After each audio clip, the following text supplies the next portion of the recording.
Hello, Dr. Shabir. Welcome to the show. My name is Zuhra, and I'll be co-hosting today.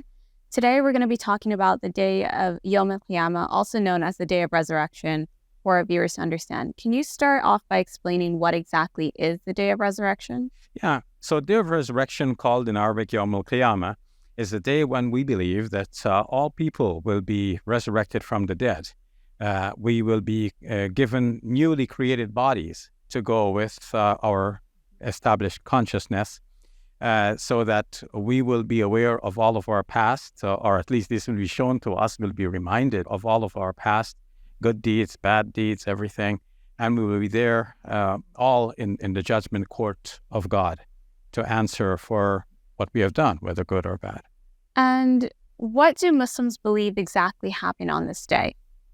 Well, on that day, God is going to reveal our records. We believe that all our deeds are being recorded somehow. Of course, in modern times, we're aware of so many different ways of recording things on so many different devices like flash drives and so on. So how God is having his angels record our deeds, big and small, this we will see on the Day of Judgment. But we'll see our deeds. The Quran assures us of that. And people will be surprised when they see their deeds. It will say, what kind of record is this? It doesn't leave out anything, big or small, but has recorded everything. And then people will start blaming themselves for what they have done. They'll blame each other for, misleading whoever they think have misled them to do the deeds that they did. People will disown the friends which they thought they had and who have misled them into doing evil things. People will be running around trying to see if anybody may spare them a good deed because the deeds are being weighed. And everybody's got a combination of some good deeds and bad deeds. So the deeds will be assessed. Does one have a preponderance of good deeds or preponderance of evil deeds? So on that day, as the scales are weighed with our deeds, as our deeds are weighed on the scales, people will be looking for some good deed. But the Quran tells us on that day, no one will come to our rescue. Parents and children, husbands and wives, people will, disown each other on that day because every person for himself, herself on that dreadful day. And how exactly do Muslims believe that we prepare for this day on earth? Well, to prepare for that day, we start in this life by doing the things that we know will benefit us on that day and refraining from the things that will be harmful for us on that day. So, for example, we know that all good deeds are going to go in our favor, so we emphasize doing good deeds. Evil deeds are going to count against us, so we avoid doing every evil deed, even the small ones.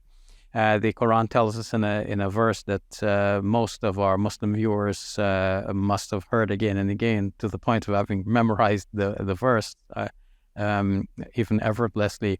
It says, فَمَنْ يَعْمَلْ مِثْقَالَ ذَرَّةٍ خَيْرًا يَرَى وَمَنْ يَعْمَلْ مِثْقَالَ ذَرَّةٍ شَرًّا يَرَى.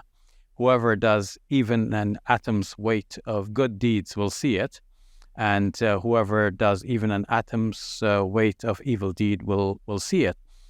So we will see all our deeds on that day. So this verse, bringing in the minds of Muslims, is a constant reminder that in this life we are to watch for even our small deeds, relatively small, whether good or bad, knowing that these will have an effect on the Day of Judgment. So a small deed might be something like, picking up something from the path that is harmful, knowing that if we leave it there, somebody may get hurt by it. Let's say a broken piece of bottle, for example. So by moving that out of the way, that is a good deed that is recommended in our system of thought, what we call the Sunnah.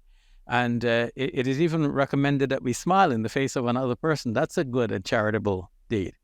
And on the other hand, an evil deed could be something as small as, walking away with extra change from the local grocers.